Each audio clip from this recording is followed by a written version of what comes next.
其实我来到这个国际猛院血液科之后吧，其实主要的一开始是做那个造血干细胞采集啊，逐渐的呢，我们会过渡到一些临床的一些工作的一些开展啊，临床工作，主要的呢就是一开始是做了一些西医的一些治疗，那来到国际猛院之后呢，其实我以前是一名西医大夫嘛。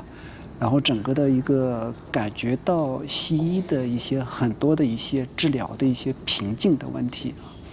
来到国际猛院之后，结合这个猛医药之后呢，发现了弥补了很多西医的一些不足啊，包括它在一些毒副作用方面是大大的去缓解了这种西医治疗的这种不良的这些表现吧，啊，而且结合上这种猛医之后呢。我觉得我们整个的这种疾病的一个治疗的疗效、治愈率，包括它的生存率都有大幅度的一个提升，啊，尤其是说我们在最近的话，我们做那个非亲源的造血干细胞采集这个工作的话，做了之后呢，其实在采集的过程当中，有一些患者会有一些腰酸、腿疼啊这些。不适的一些症状啊，然后我们结合上我们猛医的一些特色的一些疗法之后，这是我们这些供者的反馈都非常的好，感觉到症状呢缓解了非常的快，非常的舒适啊。而且整体上来讲的话，就是说我们血液科在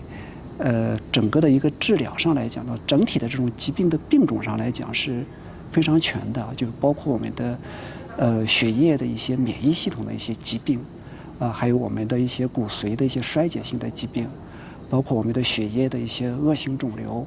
包括我们的一些新的一些技术的一些开展，就是包括我们目前国内国际上比较新的一些治疗的一些手段，我们也都在开展。那这里面的话，有很大的一部分是有些疾病的话，就是纯粹的我们猛医药治疗就能够达到一个很好的一个治疗的效果。有一部分疾病的话是需要我们猛西医去结合来去做一些治疗，也能够达到一个很好的一个比西医要更好的一些治疗的一些结果。那么目前的话，我们包括一些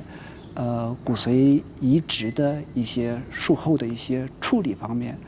也看到了我们一些猛医在这一方面的一些优势，我们也观察到了有很多的一些患者，包括北京、天津的一些移植之后的